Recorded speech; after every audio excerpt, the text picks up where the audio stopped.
வந்ததுக்கு பிறகும் இந்த பெட்ரோலினுடைய விலை எவ்வளவு அதிகரித்திருக்குது, இவ்வளவு அதிகரிப்பு, விலை அதிகரிப்பு, அதுக்கு வேறு வியாக்கியானங்கள் விளக்கங்கள் சொல்லிக்கிட்டு இருக்கிறாங்க. இதையும் மக்கள் நம்பிக்கிட்டு இருக்கிறாங்க. அது நம்ம பிரச்சனை இல்லை. ஆனால் இந்த மின் கட்டணம் அதிகரிக்கப்பட்டால் கண்டிப்பாக மக்களுக்கு ரொம்ப ஒரு இறுக்கமான ஒரு நிலைமை ஏற்படும் அப்படின்றது மட்டும் எந்த மாற்று கருத்தும் இல்லை. இது குறித்து பொதுமக்களினுடைய கருத்துக்களை கேட்டறிவதற்கு பொது பயன்பாடுகள் ஆணைக்குழு நடவடிக்கை எடுத்துள்ளதுடன் அதன்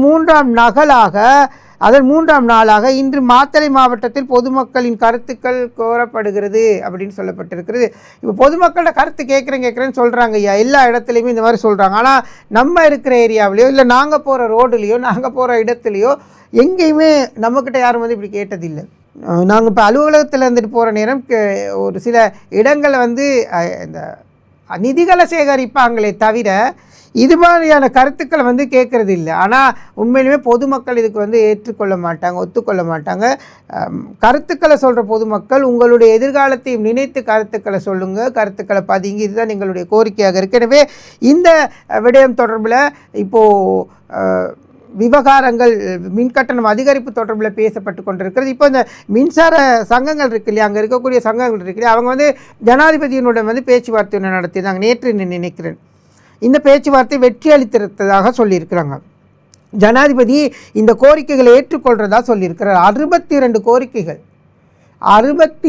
கோரிக்கைகள், இதில் சம்பள அதிகரிப்பும் ஒன்று.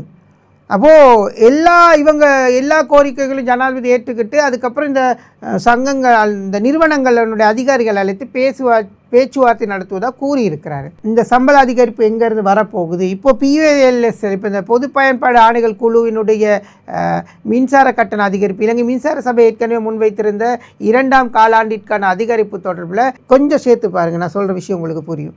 எனவே இது மக்களின் மீது சுமத்தப்படுகின்ற ஒரு பாரிய சுமை. ஏற்கனவே எரிபொருளை பற்றி நாங்கள் பேசியிருந்தோம். எரிபொருள் சுமை என்பது ரொம்ப கஷ்டமானது ஒரு சுமை. இப்போ அதில் வேறு மின்சார கட்டணங்கள் அதிகரிக்கிறதுக்கான திட்டங்கள் இருக்குது. இப்போ மக்கள் வேணான்னு சொன்னாலும் எங்கேயா கேட்க போகிறாங்க, அதிகரிக்கத்தான் போகிறாங்க. எனவே மக்கள் அவதானத்துடன் உங்கள்கிட்ட கேட்கக்கூடிய இந்த கருத்துக்களுக்கு வந்து கருத்தை சொல்லுங்கள். மிகவும் ஒரு சுமையான ஒரு காலகட்டத்தை நாங்கள் கடந்துக்கிட்டு இருக்கிறோம். எனவே மற்றும் ஒரு நிகழ்ச்சியில் உங்களை சந்திக்கலாம். விடைபெறுகின்றேன். நன்றி, வணக்கம்.